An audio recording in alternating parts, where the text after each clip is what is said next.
స్తోత్రం చెప్పండి. ఆ బరువుని భారాన్ని పంచుకునే వ్యక్తిగా నువ్వు ఉండాలి. నువ్వు ఈ ఊర్లో ఉన్నా, ఆ ఊర్లో ఉన్నా, ఎక్కడున్నా, నువ్వు ఏం చేస్తున్నా, దైవజనుడు ఏం చేస్తున్నాడు, మా సేవకుడు ఏం చేస్తున్నాడు, ఎక్కడ కూటం జరుగుతుంది, ఎక్కడ ప్రార్థన జరుగుతుంది, ఎక్కడ సభ జరుగుతుంది, ఎక్కడ దేవుని పని జరుగుతుంది, దైవ పని ఎక్కడ జరుగుతుందని నువ్వు ఆశతో ఆసక్తిగా. నేను చూస్తున్నాను పరిచర్యలో కొంతమంది దేవుని బిడ్డలు మన గ్రామస్తులే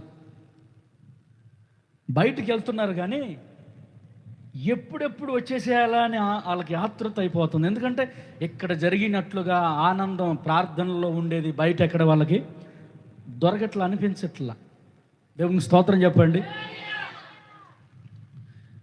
ఎక్కడ ప్రార్థన జరుగుతుంది, ఏ బజార్లో ప్రార్థన జరుగుతుంది, ఏ ఇంటికాడ ప్రార్థన జరుగుతుంది, ఎక్కడ ప్రార్థన జరుగుతుంది, వెళ్ళాలి, ప్రార్థనకి వెళ్ళాలి, ఆనందం అనుభవించాలి, ఆ సంతోషాన్ని చూడాలి. ఎక్కడ దూరానికి వెళ్ళిపోయినా, ఎక్కడ చురుల మీదకి వెళ్ళిపోయినా, ఎక్కడ పనులకు వెళ్ళిపోయినా, ఏదో పని చేసుకోవడానికి వెళ్ళిపోయినా ఎప్పుడు వెళ్ళాలని ఆతృత కలిగి ఉంటున్నారు మీరు. స్తోత్రం చెప్పండి. హల్లెలూయా. పిల్లారా, ఎక్కడున్నా, ఏం చేస్తున్నా, దేవుని పని మీద ఆసక్తి కలిగి బ్రతుకుతున్నారు.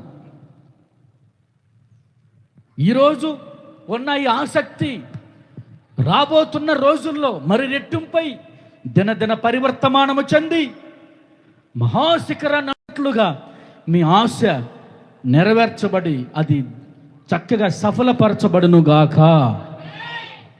సంఘమును గురించిన భారం, దేవుని ఇంటిని గురించిన భారం, దేవుని సేవను గురించిన భారం, దైవజనుని గురించిన భారం పంచుకోవడమే ఆదుకోవటం. స్తోత్రం చెప్పండి. పంచుకో, తెలుసుకో, దేవుని పని బలంగా జరిగించి